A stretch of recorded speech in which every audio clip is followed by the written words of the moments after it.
Okay, thank you, operator. And from there, we're going to take a question here in the room first, and we're going to bounce back and forth according to who has questions where. Sir, why don't you stand up, and there's a microphone coming here to you, and we'll take your question. And again, ladies and gentlemen, I ask that you keep your questions and comments contained to the subject at hand, this draft license amendment request.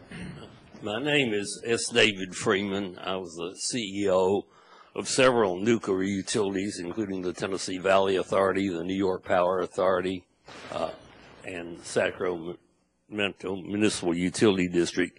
I have had probably more experience with nuclear power as a responsible CEO than anyone in the room.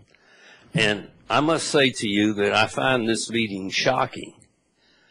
It's shocking because it's portrayed as a public meeting, and yet I feel like I am looking through a peephole behind the nuclear curtain at discussions that are going on that the public is not participating in. And this is simply a chance for us to see one discussion, but I know these discussions will continue. And the idea that the utility has the right to ask the judges to tell them what they need to supply in order to get approval just strikes me as unreal. We're talking about a nuclear reactor with steam generators that are so damaged that no utility, if it were initially trying to get a license, would come before the Nuclear Regulatory Commission with equipment of that kind and ask for a license.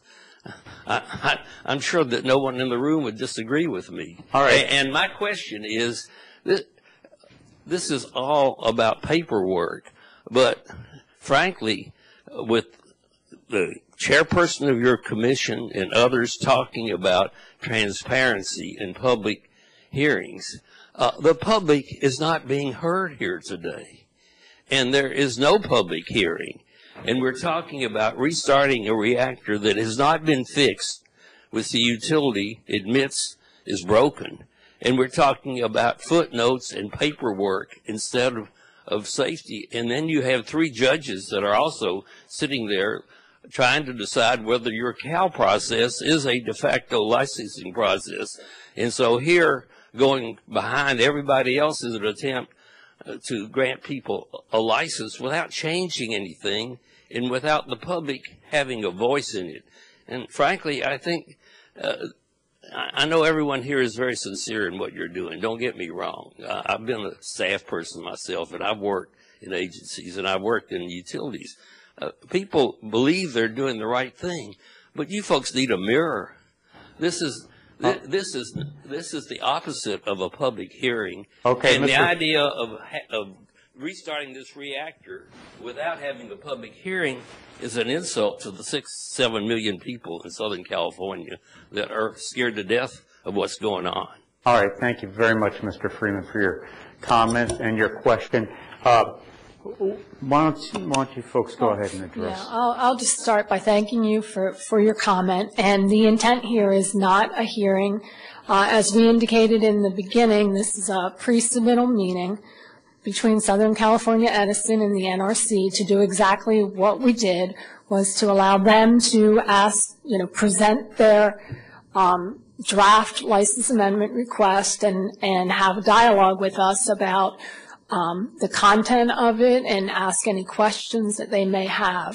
Part of our, as we move forward, the goal here was to have an understanding and maybe share some information to enable us to, if they do submit it, to be able to go through a review process in a timely manner. That's the purpose of this type of meeting. Anyone want to add anything? From the perspective of the second half of what you were addressing, which is a public participation in the process, that begins after something is actually submitted to us. So once a license amendment request is submitted to us, we'll go through our. It will occur before they get a license. We'll go through the process, our defined process, which is to do the. that real hearing will occur before you give them a license? A hearing request, an opportunity for a hearing request will be part of the notice of the receipt of the application. So there will be an opportunity to request a hearing. Once we get that the request, and when we issue that, one of our requirements is that we can't take action until that comment period, which is typically a 30-day comment period, ends. So we won't take action until that occurs. We will actually have a public hearing in which our experts can testify before you make a decision. I cannot guarantee that anyone would ever have a hearing, because that is not a decision that we make. It is a decision that the ASLB makes. The ASLB, though, the ones who hear the request for the hearing, they hear whether they're. Before you issue a license amendment? We're going to follow our process, which it depends upon the outcome of our review. And specifically with the no significant hazards consideration determination. If that is determined that the amendment request meets the criteria for that, the regulation specifies that we would proceed without, even if we have or the amendment request could be issued even if we have a hearing request. And this is a known process. It's outlined in NRC regulations. It's on the website. Well known, that's my problem. Pardon me? The process is quite well known, that's my problem. Okay. Well, I want to know whether this NRC is actually going to practice what they're preaching now, which is to give the public a right to present testimony and witnesses in contradiction. People, I believe that these folks believe that reactor's safe. oh, okay. Self-serving. Sir, I think you answered the question regarding the ASLB, and there is a process, there's an existing process, and Mr. Broadus has addressed your question. If we want to discuss it in greater detail, I'll be happy to take it up with you after the meeting, okay? We both agree this is not a public hearing. That is correct. That is correct. Nor was it. We're going to take a question from Kendra Ulrich here from Friends of the Earth in the room, and then we're going to go back to the phone. Go ahead, Kendra. Hi, my name is Kendra Ulrich. I'm with Friends of the Earth. First, I just want to say that I find the fact that Edison is literally making safety a footnote at the bottom of the page is absolutely appalling. That this does not address all of the safety concerns that are raised in the restart proposal for this incredibly damaged reactor. But specifically, I have two questions. One, related to something that Mr. Nazareth said regarding the analysis that you had done. You had said that you had done an analysis of all reactor systems that are impacted by operation at reduced power levels for extended periods of time. I would like to know when that analysis is going to be made public.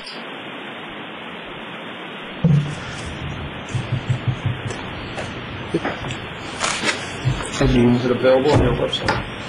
Yeah, I mean, if what you're talking about is what they've submitted to us, I believe the responses, either, unless they're proprietary, all the responses are available in Adams or on our public website. I haven't seen it. My question is when. Do you know if that one is proprietary? What are you talking about? Excuse me, would that be included in RAI 11 responses then? Yeah, RAI 11 has already been out, right? The original, and we just revised RAI 11. Yeah, that's so the initial RAI 11 response, I understand, is out. So right. Do you recall if that contained proprietary information off the top of your head? I don't remember. RAI, the initial one did not. Mm-hmm. Okay, the new one does, and very selected sections. Okay, the revision does in selected sections. Most of it is still not proprietary. Right, so the prior response to RAI 11 is publicly available. The most recent one, we understand, was dated on Monday, and that has not been processed yet, but the portion of that response that's publicly available will be made public in Adams shortly.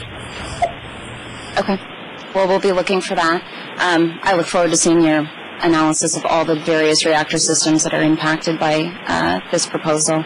So what's your second question? My second question, well, specifically relates to the fact that, Edison has asserted here over and over again that they have some degree of certainty about the safety of this proposal of operation at 70%, when in fact, Westinghouse and Areva, their own experts, disagree as to the cause of the tube wear. Westinghouse says that it's tube pitch and turbulence. Areva says that it is fluid elastic instability. Intertek and Areva disagree as on the time to tube burst. So there's no agreement between the experts that Edison has submitted to you for their justification for restarting and restarting for 5 months. Mr. Brodas had made a comment that, the CAL could be, completed afterwards. I would assume that having a technical basis for approving a license amendment of this type would be a requirement. So therefore, that would have to be completed before you could issue any license amendment, or at least the technical evaluation report would have to be completed. As such, why don't they answer that first, Kendra? Okay. Go ahead, Ken. The licensee's proposed license amendment request is basically changing the acceptance criteria for the steam generator tubes. It's redefining the power level at which they have to determine what the acceptance limits are. That review can be handled independently of the CAL response, which is how are they demonstrating that they are actually meeting that. The steam generator technical specifications are performance-based. We specify the acceptance criteria. Licensees are responsible for ensuring that they meet those acceptance criteria, and those analyses that they perform to do that are subject to the inspection and oversight process. And in this particular case, it's being covered as one of the CAL items. Right. So their justification for why they can demonstrate tube integrity at 70% is based upon operational assessments. Is that correct? That is correct, yes. Okay. But that's... And their operational assessments that they've submitted to you only show that they can demonstrate that. Again, disagreement amongst the expert that they've submitted to you, but they've only submitted anything for 5 months. They are asking for approval for 2 years. So essentially, Edison is coming to the NRC and asking you to approve something with no technical basis to actually be able to fall back on. So if there is an accident, you are liable as the regulators. And quite frankly, any regulator that's worth their name would turn this down on its face. Or my second question was, are you going to be requiring them to submit an operational assessment that actually gives you a technical basis for approving a license amendment for 2 years? The proposal is to change the acceptance criteria that the steam generator tubes have to meet. The licensee is required to follow those. 2 years, right? Yes, their current proposal is for cycle 17 operation, so it's one cycle. Which is what he just said, is 2 years, right? Right, but the licensee is required to meet those acceptance criteria. They have to determine how long they can operate, whether it's 5 months, 4 months, 6 months. They have to make that determination, and that's consistent with how every licensee in the country does it for their steam generators. They have to make the determination of how long they can run while still meeting those requirements. Those analyses are subject to the inspection and oversight process. In this particular case, we're reviewing those as part of the CAL response. Except that their technical experts that they've submitted to you also disagree with one another. So they are asking you to accept something for 2 years with no technical basis and no agreement amongst their experts. The return to power report, that's being reviewed under a separate process. Our review is still ongoing, and we'll make a determination. And that's in their current proposal. That will be completed prior to a license amendment being issued. Those are two independent processes. So your technical evaluation for justifying restart, for allowing them to restart these reactors, the basis for 70% integrity, tube integrity, is separate from approving a license amendment to make a footnote at the bottom of the tube integrity technical specification? Yes, because their current proposal is just to change the acceptance criteria which the tubes are required to meet. That is a separate review from how do they go about meeting them.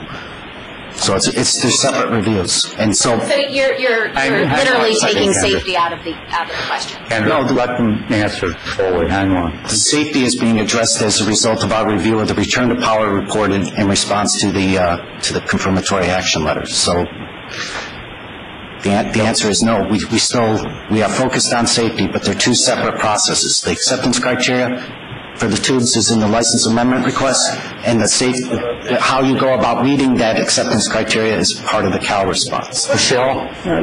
Yeah, to clarify, this license amendment doesn't give them, this is not the only thing they need to restart the unit.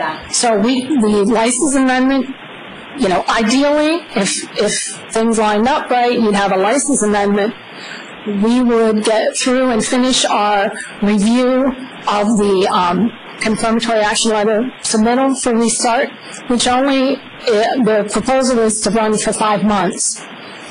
At the end, there's an inspection report that still has to be, we still need an exit meeting and a report for the closeout inspections that have been going on for the past 6 months or so. Okay, those things all need to come together, at which point, if they do and they line up, we would authorize restart for 5 months, for that 5-month cycle. Not 2 years. Not 2 years. Except they're asking you for no significant hazard consideration for restarting a reactor. What they're asking in no significant hazard, what they provided for their proposed no significant hazards consideration determination is on the change to the tech spec and tube integrity, right? On the performance criteria for the tube integrity. Yeah. So I understand that fully, and Michelle, I just want to make clear, I understood that as well, that approving the license amendment isn't approving restart. It's removing a critical licensing question from this process. And approving a no significant hazard consideration with so much uncertainty, I can't imagine that any engineer also worth their name and their professional reputation would approve such a thing. All right. Thank you, Kendra. Operator, we'll take the next caller, please. Thank you. Dan Hirsch, you may ask your question. Hi, Dan. How you doing? Miserably. How are you? Better than you. Go ahead. What's your question or comment? I'm quite struck by the lack of candor in response to Secretary Adams' question as to whether the process that you are contemplating will permit all of the necessary safety information to be available and be reviewed prior to making the decision.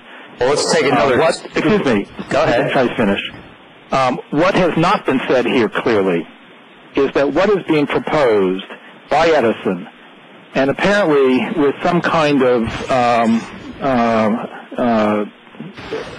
indication of prior agreement by NRC staff, is to get this license amendment, which is essential for a restart of the crippled reactors, and do so with a safety hearing that would occur after the fact.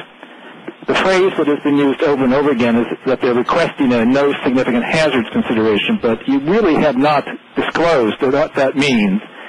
Is as in the Old West days where the judge says, we'll hang them now, but we will give them a fair trial later.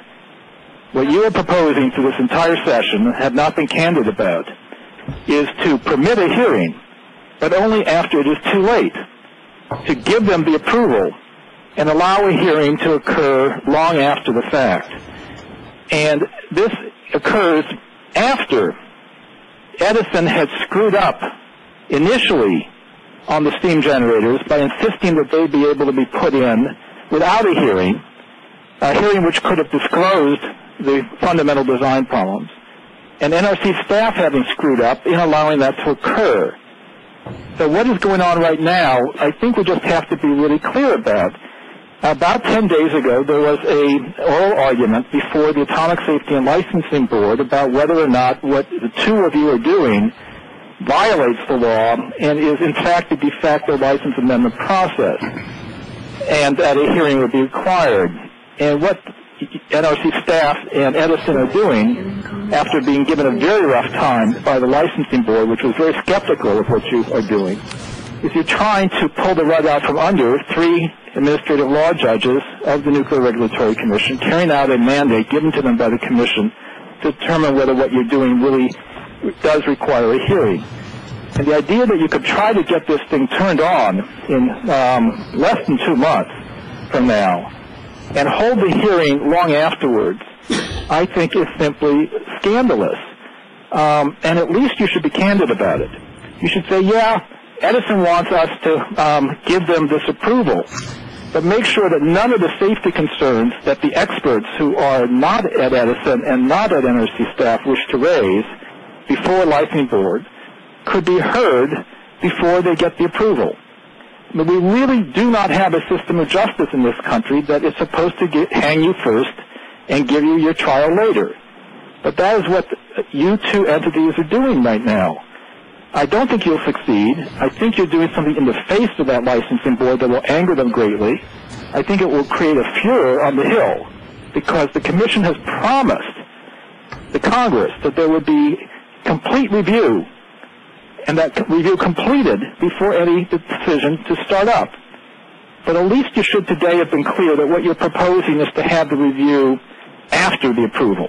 The hearing would be permitted, but long after it can make any difference. And I just think that you're undercutting any chance of credibility for Edison to be believed that it can run a facility safely, or for the NRC staff to be viewed as an entity that can determine whether or not it is safe. So I just want to say it's exceedingly troubling, and if you're going to do it, at least you should be candid about it. To have gone through this whole meeting and not really made clear to people that you're proposing that any safety hearing occur after the fact, it really shows how embarrassed you are about what you're really doing. All right. Thank you, Dan. I'm not sure, well, if there's specific questions within there, but what I'll try to do is respond to some of the statements that were made, and that, first of all,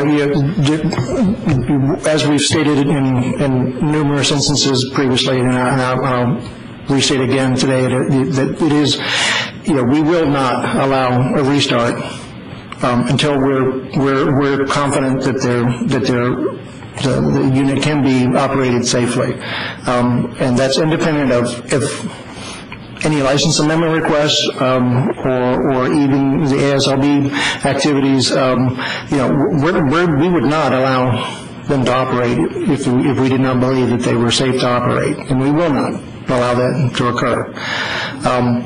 And we will take whatever time necessary in order to make that determination. From the standpoint of the license amendment request and any hearing process, we're going to follow the process that's required of us, and we are going to do that. We're going to be in full compliance with that. We're going to follow the normal process. It's our normal process. We are going to do that.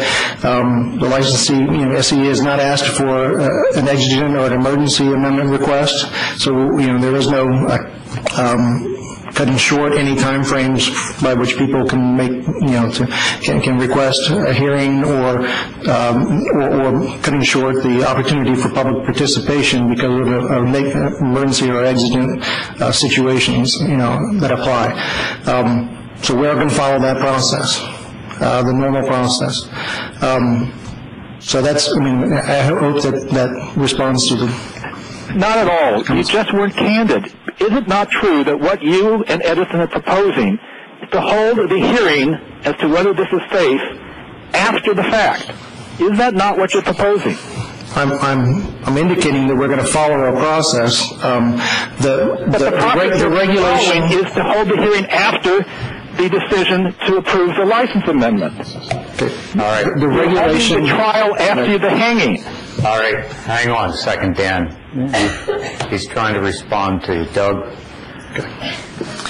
The regulation that dictates our review of the no significant hazards consideration specifies that if we, the staff, are able to make a no significant hazards consideration determination, that we are able to proceed with that regardless of whether there is a any request or for hearing or other pending action within the ASLB, or whether it's either before the ASLB. We do plan to make the notifications that are specified in that regulation as well. If there is a hearing request, or if the ASLB, the action proceeding is still ongoing, we will make a notification. Our plan is to make a notification prior to that action being completed. Any action being completed, whether it's a restart decision under the CAL or a decision under a license amendment. That my understanding of this, and I'm getting outside of my range of a full understanding here, but my understanding is so that there's an opportunity for parties of those actions to be able to take action as a result of that possible action that could be occurring. So that's. We want to make that notification prior to either of those two decisions being made. All right. Thank you, Dan. Thank you for your comments and your opinions. We appreciate them. We're going to take a question from Mr. Freeman here in the audience. Mr. Freeman? I just wonder if the panel is aware of the fact that the ISO has said publicly that they are not planning on San Onofre running this summer at all. Their plans for the summer, which are quite well publicized and well known to everyone, assume that San Onofre will provide zero power. I am the founding trustee of the ISO. I ran 2 utilities in California as a CEO, and I was Gray Davis's senior advisor during the energy crisis. There's nobody more concerned about reliability than I am. But the state of California is not one power plant away from a blackout anymore. That was 10 years ago. The ISO has worked diligently last year and this year to make sure that there's adequate power supply, and that reliability is the responsibility of the state of California, not the responsibility of the NRC, and y'all know it. And that issue should have no bearing on your decision. I'm sure it doesn't, and it should not have any bearing on the Edison Company's decision-making either. We have a serious safety problem that has not been fixed at this power plant, and all this paperwork is not assuring anybody that a restart is in the public interest. And all this hyped up concern by the Edison Company's PR department really should be ignored by you today because it is irrelevant to your decision. All right. Thank you very much, Mr. Freeman. Any comments? Well, no, I would just thank you for that information. As Doug had indicated, our focus is on safety and the safe operation of the unit. We won't authorize restart until we believe it is safe to do so. With regard to California's power situation, that is not our concern. Thank you, Michelle. Operator, we'll take the next question. Do we need to? Next question is from Ace Hoffman. Operator, thank you for could taking you my just call. tell us, do you have any clue as to how many callers are left on the line? Yes, sir. We have about 6 questions remaining. Okay. We're likely only going to take 6 more questions. Go ahead, Ace. Okay, thank you for taking And my call. we're running over, but go ahead. Okay, some of us have been studying San Onofre very, very carefully for many years, and we are not hearing a lot of answers to questions that we have right now. For example, we didn't hear anything about a multi-tube break in the case of a main streamline break because there are thousands of damaged tubes. We don't know if those tubes are damaged by fluid elastic instability, probably not in Unit 2, but flow-induced vibration certainly. And what about fatigue? That hasn't been mentioned at all. These are technical issues that the public would like to see the answers to. We don't want them to be redacted or ignored. Yes. Is there any chance that we will be getting a full technical description of why San Onofre thinks that they can restart the reactor? And I also want to make a comment about some of their early comments at the beginning where they said that San Onofre is needed. That was their word, needed, for voltage support and to supply power to Southern California Edison, to Southern California. But the ISO has made it clear that we have an excess of power without San Onofre even having tried to install thousands of rooftops, solar, demand response, wind generation. All these things have been ignored for nearly 2 years now. So it's time to move on, and perhaps the NRC should stand up, get a spine, and tell San Onofre that they're nowhere near close to restarting. You can't start a broken reactor. Thank you very much. Thank you, Ace. Okay. Yeah, I just briefly, as I mentioned earlier, the Cal actions, the review of the restart plan is a separate activity, and that's really not the intent of the meeting today. But I wanted to just reinforce that we are planning to have another public meeting in California in probably the May timeframe is what we're looking at this point, where we would be able to discuss the issues that we have reviewed as part of this the return to service plan and our Cal actions, as well as the inspection activities. Ken can kind of give you some background on those the specific technical questions that you asked about and how those would be considered. Yeah, I guess in terms of you brought up the multiple tube break during a steam line break. The technical specification requirements for San Onofre and for other units are intended to prevent that from occurring. They're supposed to have margins of safety against breakage during a steam line break accident of approximately 1.4. So the technical specification requirements are intended to prevent that. That is one of the focuses of our review of the return to power report, is to ensure that tube integrity would be maintained consistent with those factors of safety in the technical specifications. All right. Thank you, gentlemen. Operator, we'll take the next caller, please. John Geesman. This is John Geesman. I was a member of the California Energy Commission during the Davis and Schwarzenegger administrations. I'm a former board member of the ISO. I have a question for both the NRC and for Edison. Based on information Edison has turned over for the investigation being conducted by the California Public Utilities Commission, even if both Units 2 and Unit 3 were working perfectly, there were only 96 hours in 2012 when they would have been competitive with the market price for power in Southern California. That's a little more than 1% of the time. Why are we putting ourselves through so much regulatory pain and suffering for a plant that is not cost-effective 99% of the time?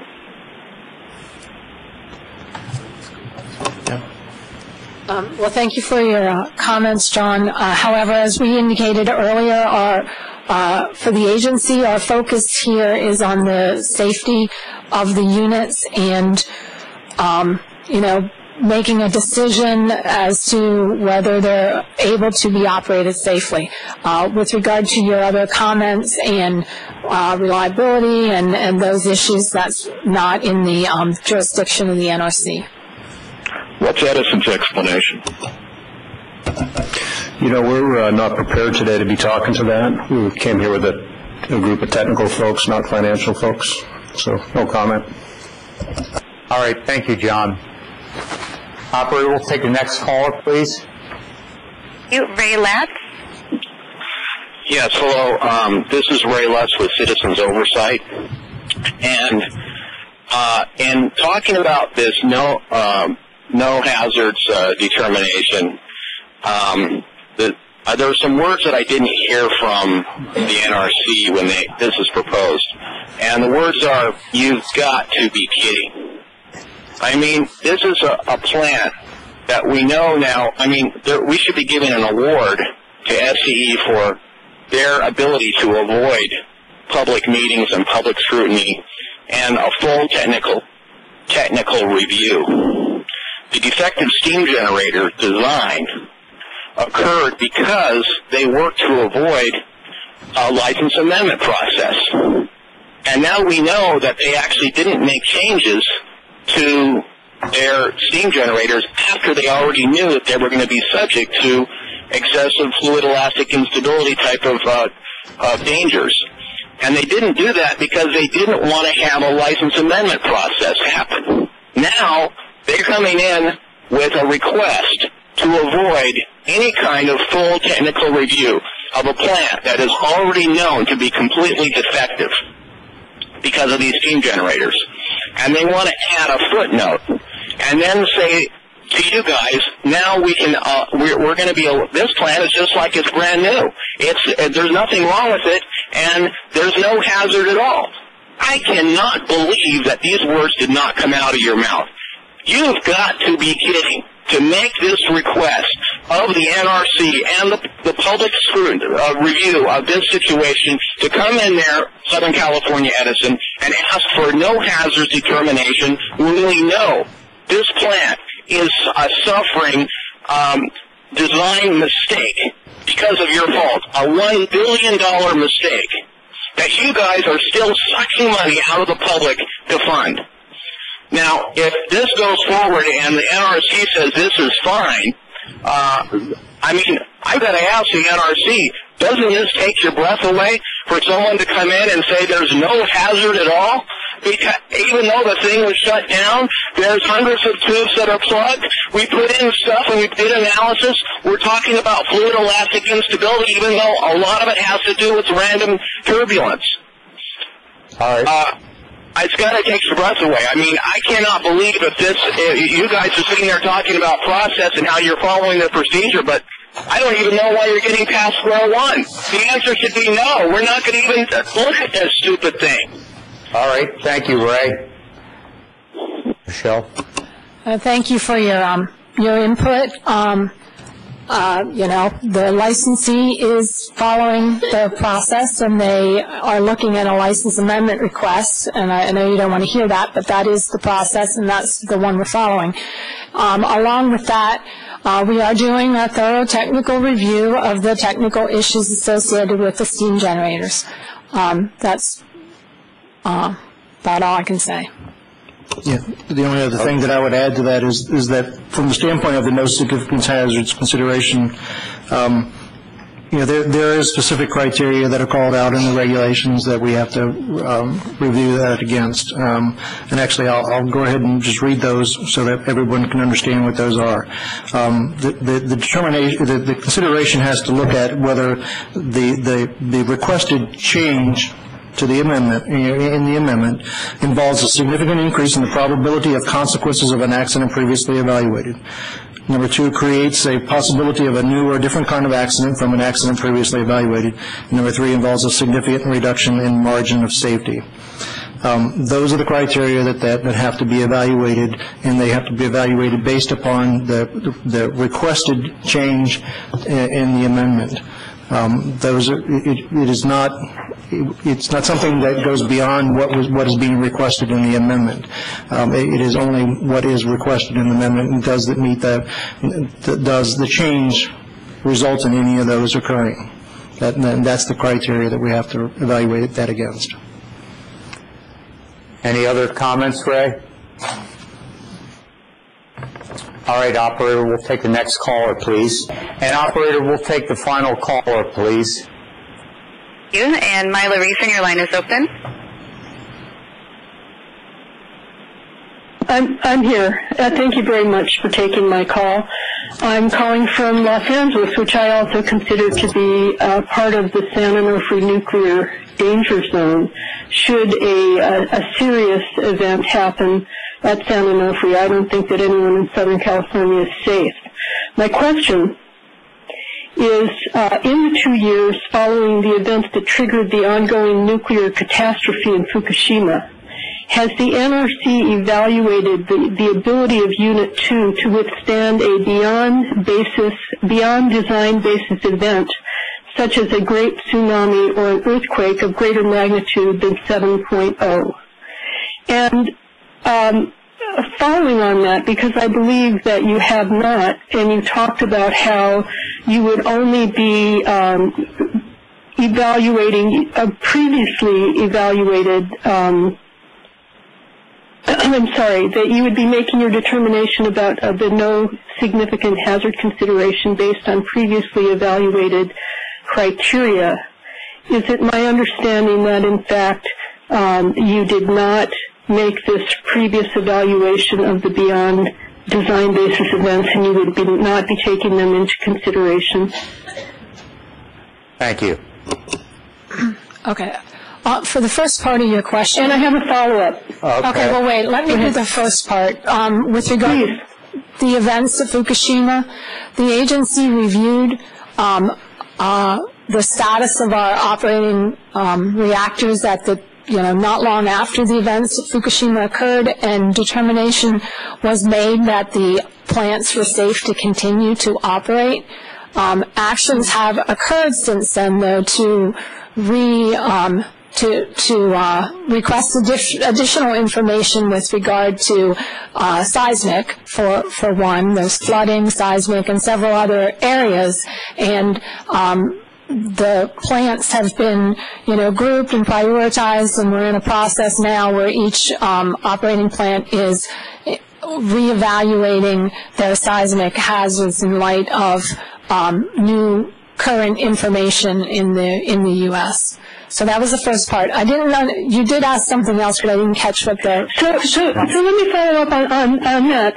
So given that you're still in the process of reviewing whether or not San Onofre can withstand an earthquake of greater magnitude than 7.0 and run safely, or can withstand a potential great tsunami. It is in a tsunami zone. There is a possibility that, in fact, you will allow Edison to restart their damaged nuclear reactor prior to having that full evaluation in place? Okay, so yeah. Yes. Yeah, the other part. Are you saying yes, there is a potential for you to grant that permit prior to making that evaluation? I'm saying that the activities ongoing at all the plants in the country with regard to Fukushima follow-up are not, nothing needs to be resolved at this point prior to the restart decision on, for songs. So, and yes. Why is that? That goes back to the initial thing I said, where following the events of Fukushima, the reviews were conducted, and the agency determined that all plants at that point, unless there was something specific about a particular plant, were safe to continue to operate. All right, and Doug, you're going to address the no significant hazards question. I think you asked the question as well as to whether or not those actions are part of the no significant hazards consideration determination, and those are not. What is part of that no significant hazards consideration determination is the change to the license that is being requested. That's what we have to look at is the change that's being requested. Does that change increase the probability, or significantly increase, result in a significant increase in the probability of those criteria? And again, that does not consider other activities that are ongoing. It doesn't go beyond the amendment request. It has to be focused only on the changes in the amendment request. And just to follow up. I'd like to remind you that Chairman McFarland stated that as a geologist, she has an acute appreciation of the challenge of predicting the Earth's behavior, and that since the Earth is constantly changing and our recorded knowledge represents roughly 1/1,000,000th of the Earth's history, there is much we don't know. In light of this, we must be wise in balancing confidence in our engineering prowess with the humble recognition that natural systems have repeatedly demonstrated the ability to confound us. Those are the words of Chairman McFarlane. I have no confidence that you would restart a damaged nuclear reactor in a tsunami zone riddled with earthquake faults. I'm just appalled by that possibility. I think that the hubris that is demonstrated by your confidence in your determination is just absolutely shocking. All right. Thank you very much, ma'am, for your comments and your questions. We certainly appreciate your opinion. And, operator, that will conclude our questions from folks on the phone today.